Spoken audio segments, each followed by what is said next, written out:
টিমকে কিছুই দিতে পারি না, আমার 100টা পুরা বিফলে গেছে। যদি আমি 30 রান করতাম ম্যাচ জিততো, এটা আমার কাছে খুব ভালো লাগতো। ম্যাচ খেলবো, ভালো খেলবো, এতটুকু। ম্যাচটা জিততে পারলে ভালো লাগতো।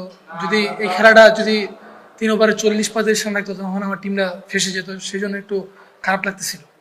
গত ম্যাচে তো সেঞ্চুরি করার পর রান আজকে তো ম্যাচ জয়টা এনেছে।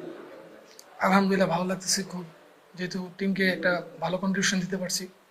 সেটাতে এখন লিডিং রানার্স করার কি নিশ্চিত করা যাচ্ছে? হয়তো আমি দেখি নাই, আপনার কাছ থেকে শুনলাম। আলহামদুলিল্লাহ।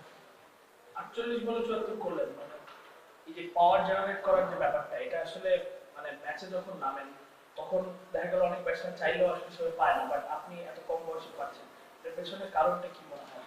এটার পিছনের কারণ হচ্ছে, এটা আমার ছোটবেলা থেকে আমার বাবা আমাকে ওভাবে তৈরি করছে। আমি প্রচুর পরিমাণে সেন্টার উইকেটে ব্যাটিং করতাম ছোটবেলায়, তখন সেই জন্য আমার এটা ন্যাচারাল হয়ে গেছে।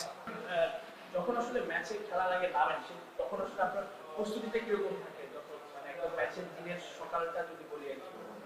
না, আমি যখন মাঠে যাই, মাঠে যাওয়ার পরে কিছুক্ষণ নকিং করি, তারপরে যদি টিমে কোনো প্ল্যান থাকে, ওই প্ল্যানটা আমি নিজে নেই। যদি এটা আমার সাথে হয়, তখন আমি স্যারের সাথে কথা হয়, যেহেতু আপাতত এখন রাজিন স্যার কোচ আছে, ওনার সাথে কথা হয় আমার ম্যাচে নামার আগে। তো ওই প্ল্যানে খেলার চেষ্টা করি আমি। নিজে রান করছেন কিন্তু দল হারলো বাস্কেটবল, এটা কেমন? এটা খুবই খারাপ আমার জন্য, কারণ আমি টিমকে কিছুই দিতে পারি না, আমার 100টা পুরা বিফলে গেছে। যদি আমি 30 রান করতাম ম্যাচ জিততো, এটা আমার কাছে খুব ভালো লাগতো। এই টুর্নামেন্টে কতগুলো ছক্কা খেলেছে? সরি, এই টুর্নামেন্টে কতগুলো ছক্কা মারতেছেন? এটা তো নিজেও জানি না। ম্যাচ খেলবো, ভালো খেলবো, এতটুকু। ম্যাচটা জিততে পারলে ভালো লাগতো। যদি এই খেলাটা যদি 3 ওভারে 40-35 রান লাগতো, তখন আমার টিমটা ফেসে যেত, সেই জন্য একটু খারাপ লাগতেছিল। গত ম্যাচে তো সেঞ্চুরি করার পর রান আজকে তো ম্যাচ জয়টা এনেছে।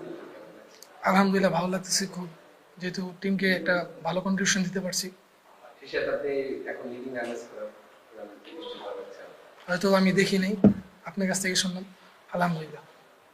48 বলে 74 করলেন, মানে এই যে পাওয়ার জেনারেট করার যে ব্যাপারটা, এটা আসলে মানে ম্যাচে যখন নামেন তখন দেখা গেল অনেক ব্যাটসম্যান চাইলেও আসলে সেভাবে পায় না, বাট আপনি এত কম বয়সে পাচ্ছেন, এর পেছনে কারণটা কি মনে হয়? এটার পিছনের কারণ হচ্ছে, এটা আমার ছোটবেলা থেকে আমার বাবা আমাকে ওভাবে তৈরি করছে। আমি প্রচুর পরিমাণে সেন্টার উইকেটে ব্যাটিং করতাম ছোটবেলায়, তখন সেই জন্য আমার এটা ন্যাচারাল হয়ে গেছে।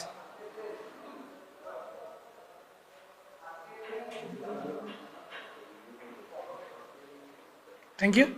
না মানে আপনার আপনার যখন আসলে ম্যাচে খেলার আগে নামেন তখন আসলে আপনার প্রস্তুতিটা কিরকম থাকে? যখন মানে একদম ম্যাচের দিনের সকালটা যদি বলি আর কি। না, আমি যখন মাঠে যাই, মাঠে যাওয়ার পরে কিছুক্ষণ নকিং করি, তারপরে যদি টিমে কোনো প্ল্যান থাকে, ওই প্ল্যানটা আমি নিজে নেই। যদি এটা আমার সাথে হয়, তখন আমি স্যারের সাথে কথা হয়, যেহেতু আপাতত এখন রাজিন স্যার কোচ আছে, ওনার সাথে কথা হয় আমার ম্যাচে নামার আগে। তো ওই প্ল্যানে খেলার চেষ্টা করি আমি। নিজে রান করছেন কিন্তু দল হারলো বাস্কেটবল, এটা কেমন? এটা খুবই খারাপ আমার জন্য, কারণ আমি টিমকে কিছুই দিতে পারি না, আমার 100টা পুরা বিফলে গেছে। যদি আমি 30 রান করতাম ম্যাচ জিততো, এটা আমার কাছে খুব ভালো লাগতো।